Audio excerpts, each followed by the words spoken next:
Romantic. तेरे manager को message किया है, जवाब में ओके लिखा उसने। लगता है राम से का बहुत बड़ा फैन है तू।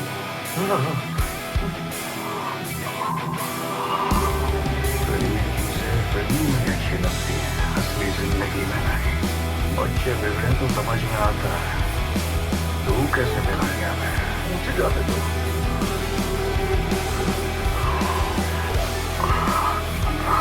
फिल्म में अच्छी लगती है, असली जिंदगी में नहीं। बच्चे बिगड़े तो समझ में आता है, तू कैसे बिगड़ गया? मैं मुझे जाते दो।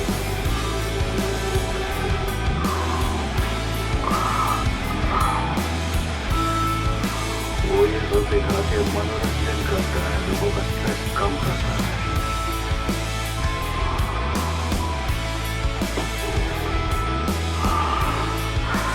कल जब टीवी पर लोग ये नजारा देखेंगे तो क्या कहेंगे? अच्छा किया जो ऐसे आदमी को मार डाला। मारा गया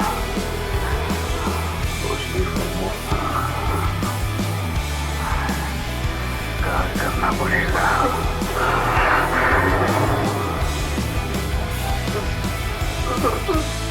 काफी खाई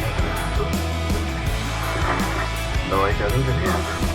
अरे सब आग के भाई, दो सुबह दो रात को।